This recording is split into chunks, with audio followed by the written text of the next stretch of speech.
He liked shunting. It was fun playing with freight cars. He would come up quietly and give them a push. Then he would stop, and the silly freight cars would go bump into each other.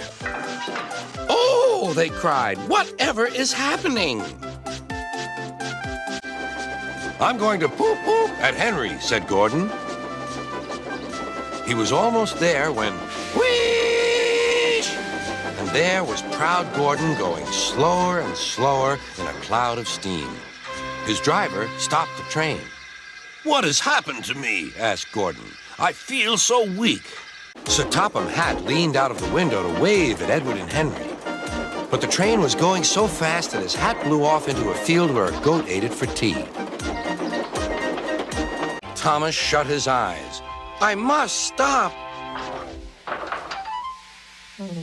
When he opened his eyes, he saw he had stopped just in front of the buffers.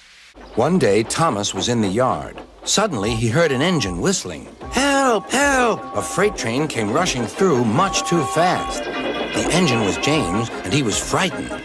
His brake blocks were on fire. "They're pushing me! They're pushing me!" he panted. "On! On!" laughed the freight cars, still whistling, "Help! Help!" Poor James disappeared. James's driver and firemen were feeling him all over to see if he was hurt.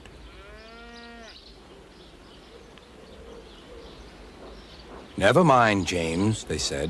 "I'm really a splendid engine," he thought, and suddenly let off steam. Whoosh! A shower of water fell on Sir Topham's nice new top hat. He was very rough with the grumbling coaches as he brought them to the platform. "Don't talk! Come on!" "Will the top never come?" Then, with a sudden jerk, it all came easier. "I've done it! I've done it! Hooray! It's easy now!" But his driver shut off steam. "They've done it again! We've left our tail behind! Look!" The last cars were running backwards down the hill. The coupling had snapped. But there was trouble ahead. "Cinders and ashes," said Thomas. He was too tired now to care where he went. "I want to stop! I want to stop!" "I have stopped," he puffed thankfully.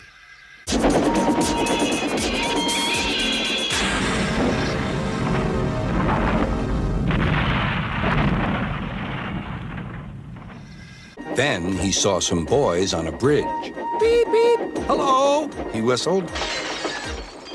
"Oh," he called. The boys didn't wave and take his number. They thought it fun to drop stones on him instead.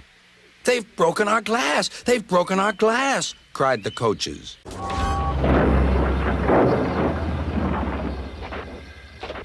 "Come back!" yelled his driver. "Fire and smoke," said Thomas. "You remember when she was ill in bed and—" "Yes, of course," interrupted Edward. "You told us how she waved her red dressing gown out of her window to warn you about a landslide ahead."